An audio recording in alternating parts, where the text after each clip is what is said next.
Episodio 5. El barracón con el tejado en punta era tan largo como un campo de fútbol y tan alto que en su centro había cabido un omnibus de 2 pisos. Olía a excrementos, a heno seco y a cenizas húmedas.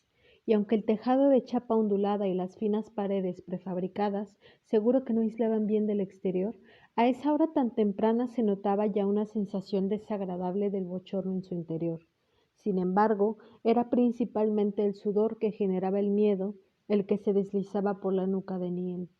¿Dónde estamos?, preguntó al taxista, quien le había atado las manos e incluso las piernas con bridas para cables. A una camilla para enfermos. El hombre de media melena y gafas redondas, con montura de metal, no le respondió. No había vuelto a pronunciar palabra desde que había aprovechado los primeros dolores de las contracciones para sacar a la chica indefensa del taxi. Atada a una estructura destartalada de metal, iba rodando ahora por esa espantosa y vacía nave de torturas. Neil ya había experimentado antes algunos dolores, pero a pesar de esas pruebas de su cuerpo en la 30ª semana de su embarazo, no estaba preparada en absoluto para esos dolores insoportables que le habían doblegado de repente el asiento trasero del taxi. Era como si un puño sumergido en ácido hubiera tratado de arrancarle el útero del cuerpo, pero sin tener claro en qué dirección, porque los espasmos irradiaban tanto por su vagina como por su espalda. ¿Dónde estamos? Su voz resonó en el barracón vacío y sin ventanas. La luz procedía de varios focos de los que se emplean en la construcción y que colgaban de un cabrio de madera en el techo a intervalos irregulares. Aquí habían vacas en otros tiempos. Neil, que no había previsto recibir ninguna respuesta, levantó la cabeza mientras el taxista empujaba la camilla sobre el suelo de rejilla lleno de baches y pasaba al lado de unas varas de madera torcidas y unos tubos oxidados que formaban una especie de vallado a izquierda y derecha del pasillo. Neil recordó el letrero indicador de los establos que había visto en la entrada, y, en efecto, aquí olía a cría industrial de ganado, si bien debía de haberse producido hacía bastante tiempo, a la vista de la suciedad y del estado actual de la nave. Había boxes, pero, a diferencia de los establos, no eran de madera ni de piedra, sino parecían jaulas, unos cobertizos por los que pasaba el aire y la luz, cercados por tubos de metal y más pequeños que la plaza de aparcamiento de un coche. «Estoy en la cárcel», fue el primer pensamiento de Neil. Se sentía como si la condujeran por el pasillo de una prisión mientras pasaba al lado de aquellas celdas donde los animales encadenados a unas varas estaban obligados a una sórdida existencia. Y ahora una de esas es para mí. Enseguida llegamos, dijo su secuestrador, que tal vez no era ni taxista ni estudiante, sino simplemente un loco. ¿A qué lugar podría ir esa espeluznante nave?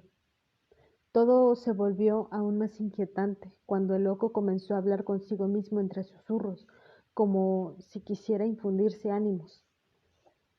Qué bien no tener que utilizar la inyección. Seguro que lo habría conseguido, pero eso estuve practicando. Pero es mejor así. Sí, es mucho mejor así. ¿Pero qué diablos está diciendo?, preguntó Neil. Puede que usted no lo vea en estos momentos de otra manera, pero está bien que haya comenzado ya los dolores del parto. De lo contrario, tendría que haberle inyectado oxitocina para provocarlos artificialmente. De pronto había más claridad y Neil volvió a alzar la cabeza. Su capacidad de entendimiento se oponía de forma desesperada a comprender aquella dimensión del horror. El establo que tenía a su lado se distinguía de los demás por un detalle aterrador. Junto al cobertizo, flanqueado con varas, había un tripoide con una cámara de video profesional, y en el suelo de cemento atravesado por estrías, que habían limpiado solo por encima, había una pesada cadena de metal que iba hasta una caja de plástico vacía que llegaba a la altura de la cintura de una persona.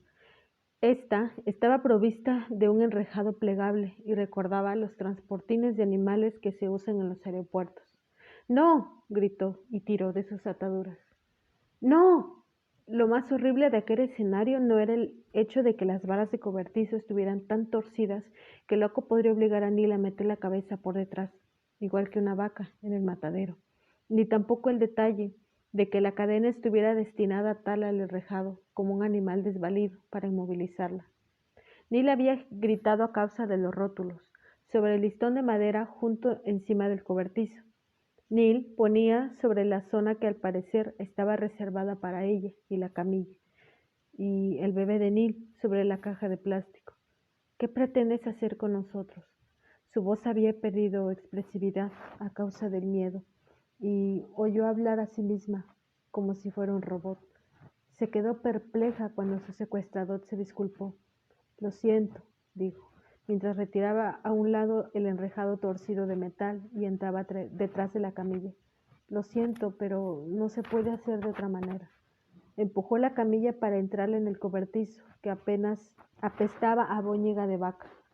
Y si Neil no hubiera visto con sus propios ojos las lágrimas, habría dudado de su propio entendimiento. Y es que ella lo percibió con toda claridad en la voz temblorosa y quebrada de su captor. Y eso, a pesar de su miedo, a pesar de la desesperanza que su secuestrador, por algún motivo, parecía compartir con ella.